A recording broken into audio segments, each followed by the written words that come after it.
8 weeks or so, which began the same week as the draft. And so we started with the players the 22nd, did the draft that weekend, and then over the next few weeks we really pushed it hard on the skills. And then as we added the new players here, how would we onboard them, standards for it, got into some of the practice work, and then that finished today where we got to see, where we're at. So it was a really meaningful, session for this offseason for the guys to go. And perhaps one of my favorite parts was, having a time for their families to be here today. And maybe at some places, throughout the years, the end of a mini camp might have felt like 1 foot out the door. And what I thought was cool for me to watch from afar is the connection the team has had for one another. So on the day where that sometimes happens through the years, there was 100 kids and like another 100 adults hanging, and so that meant a lot that they enjoy spending that time together as a big team. And so that was really cool. And then we have about 40 days till we get rolling again, and we had a couple guys talk about what that time looks like. Ken Norton and Wes Welker addressed the team onto that this morning, and I think between the two of them they played about 25 or 26 years, so they know what training into that space looks like when you really want to go for it, and what that training looks like to be in that kind of shape to get ready. So it was a fun day, and open up to you guys to get rolling. Not to go from that to something different, but can you update us on Noah Brown? I have no update on Noah. He's getting an MRI today, this afternoon. So, I don't want to speculate. On what? MRI today, yeah. Okay. And then when you look back on this period, what are maybe some things that stand out to the best thing you saw, or the where it highlights the growth maybe in what you hope to see in the program overall? I love that we came back in really hungry to prove it, John. And that's I think a good sign, as opposed to letting your skills go down, or your eye not as sharp, or those things. So to come in with things specific to work on to go get better, that was big for me. And then to see people begin who were here year one to help the first-year players now, first-year free agents, first-year rookies get up to speed. When I see Nick Ballore over the last 3 days, teaching like he's a coach, that means a lot, because we don't ask Nick to do that, but that's how he pays it forward to the other guys here, and that's what a leader does, of helping get everybody ready. And so I saw him with Bill. I saw him with not just another linebacker, he was with a running back talking through punt technique and what to do. And so that to me, John, is what I'd hoped I'd see from developing leaders, that it doesn't just come from the coaches. Through my time, man, have I learned a lot from players over my last 25 years or so. So that was cool to see. Is that, you've been around other successful teams, is that different or more enhanced this year than what you've seen in the past? For sure more enhanced here this year. So the roster was pretty fluid, last year, and that was true even, into camp and into the season. Nick wasn't here last offseason, so perhaps he might have done that, but we were all still, gaining our space together, and so he has proven that, and so I think that's a byproduct of, spending a lot of time together. Hey, good afternoon, Coach. Good afternoon. I know you said Coach Norton and Wes Welker talked to the players, but yes, from your standpoint, especially the rookies who kind of run right from their season into all this, what do you want these guys to do during this next 40 days? Yeah, we talked, Adam and I visited with each one specifically. So we had a one-on-one meeting over the last week. Where are they? How's it been? And going through that process with them, what does the next 40 days look like in terms of moving here instead, even, away from football? It's so easy to get to where you're training and what does this look like compared to, man, who's coming? What is that? Where are they? How are all the things? And so we wanted to check on, who the person was first, and then we got into, all right, I'm going to go to Fort Lauderdale. That's where I want to train. I'm going to come back here and train, during that break time. So one-on-one times, and I would say they're all accustomed to who needed what the most. It was good to see some guys really coming in with a plan, because that's, if you're already coming in with ideas and thoughts about what you want to get done, man, you're already moving forward than waiting for Adam or I to say, I think you need to start doing X, Y, and Z. So I love seeing when people are already coming in with a share of hey, man, the self-awareness to know this is what I got to get done. And then I wanted to ask you about running back Chris Rodriguez. I know he had some really good moments for you guys last year. Bounced back and forth a little bit, kind of a role player, but this year made a conscious effort to slim down, get a little bit more compact. Kind of just what you've seen from that change and from him this offseason. Yeah, that was one of the things we discussed for him through the offseason. And he's really applied himself into that to make sure he can be at his absolute best.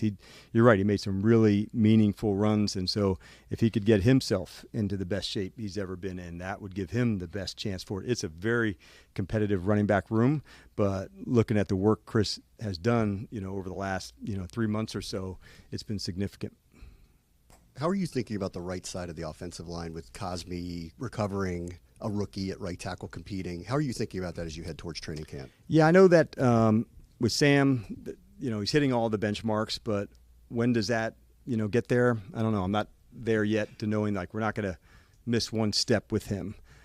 What I do know is that I love the competition that we have on the offensive line right now.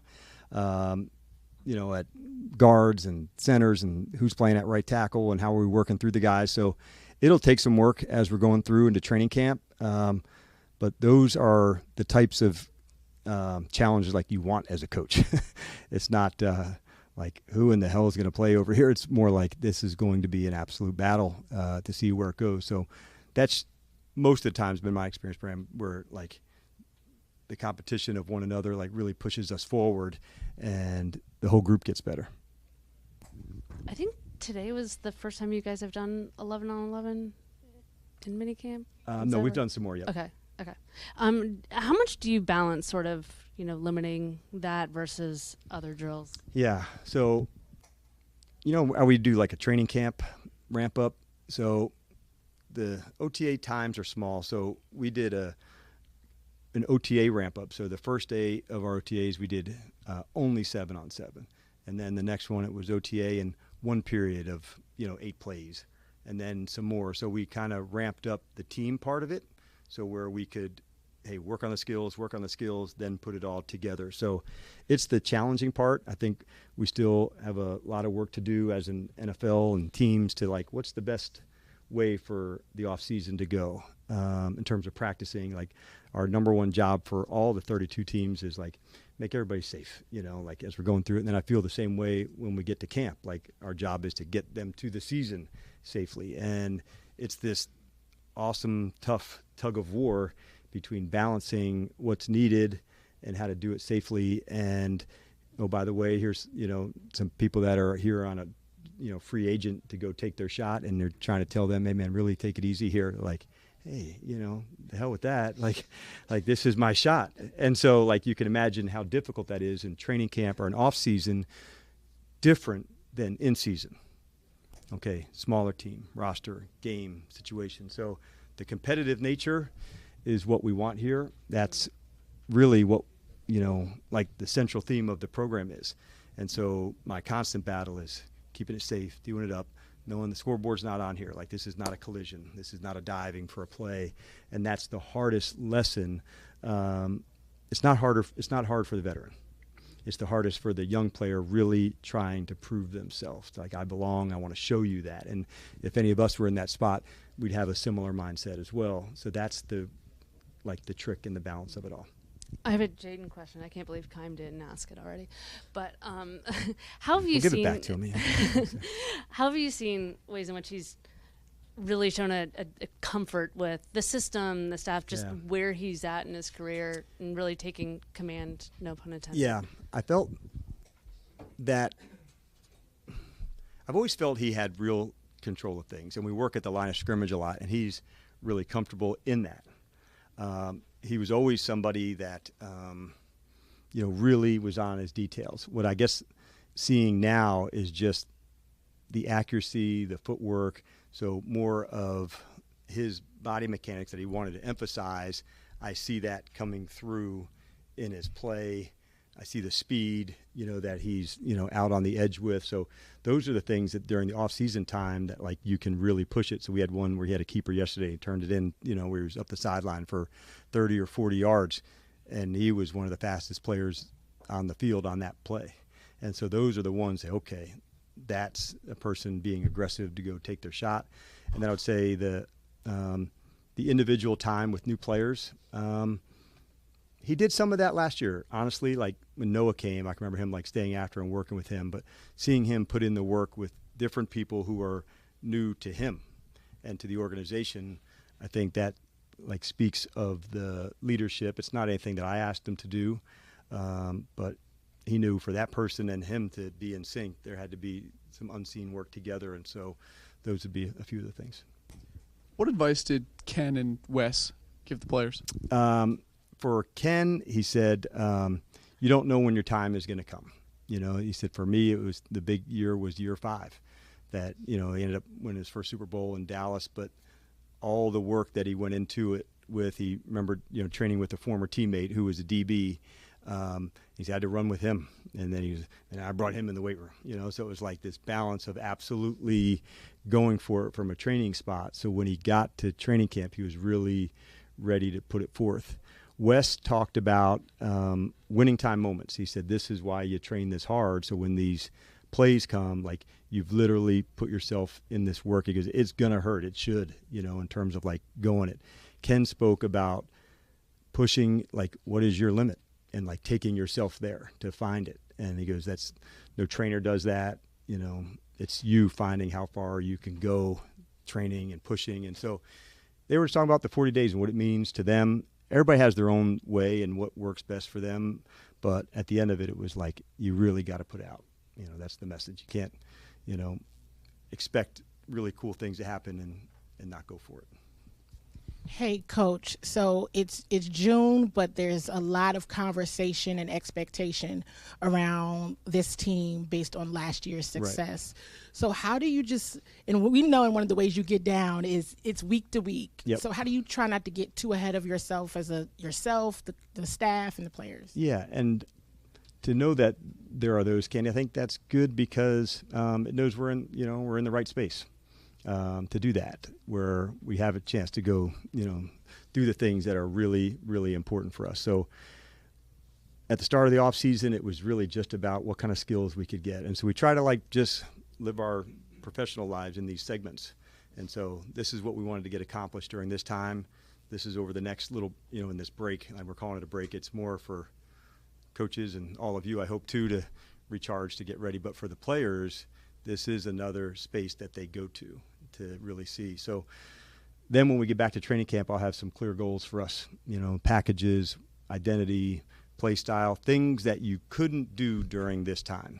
You know, the padded practices, we're talking about the contact. So there's specific parts of that where like the training camp piece, I would say that might be the most important time for a lineman compared to an off-season program, you know, where you're working your skills, but you're not pushing against another, you know, giant human.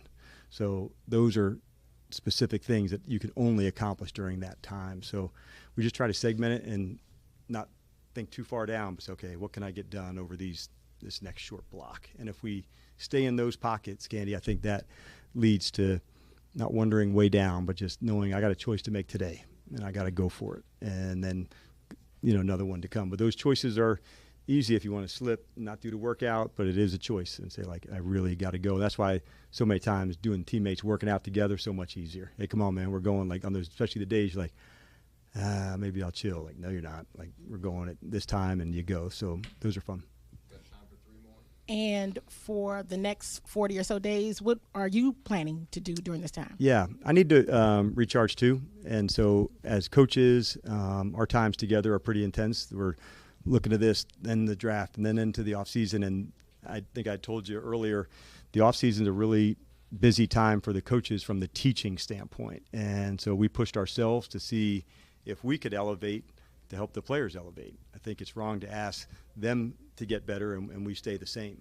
I think we would shortchange them. So if we could get better, we would allow them to get better. And so, I look forward to those spaces in between and try to max them out and charge it up. So then when I do come back, like everybody gets all the energy, you know, they have, because usually by the end of each of the processes, the battery's in the red, you know, season, off season. And so, those times in between are important for me. Hey, Coach. Hello. Looking through your eyes in your second year here, how clear is the picture being painted and all the pieces starting to fit together a little bit more in this second year? Yeah, it was definitely at times a little messy, before. And so trying to figure out the unique things that the player has and how would we feature them in the program and how would we use them. And so that takes some process to go through. What I've loved about seeing the team now is just this connection that they have together.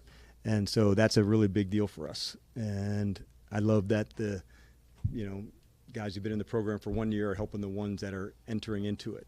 So, yeah, it's clearer because of the vision of what we think certain players can do. And now our job as coaches is to try to put them into those spaces where they can really excel, try to find the right scheme for that. How do we train them, for that specific skill or set? And so if we can do that really, really well, then I think then when you're called upon to do that specific thing, you should really nail that. So it's not every player, at wide receiver doing the same exact route tree. And Wes was a great example of that. Like he ran option routes, as good as anybody in the world. He was so hard to cover, at 4 or 5 yards, outside leverage, inside. So he was difficult at that thing, and he became excellent at it compared to another player who might be, hey, I'm a down the field, route runner. So finding that thing that makes you so unique, that takes some time, takes some imagination. It takes a little bit of, with the new players, they may not even sure what that can be yet, but we're saying to, a free agent tall corner, hey, man, you can play down on the line. You may have not done that in college, but, we definitely think you can do that. So then they have to gain the confidence doing it. I want them to fail successfully sometimes. I'm going to try this technique, and it may not work.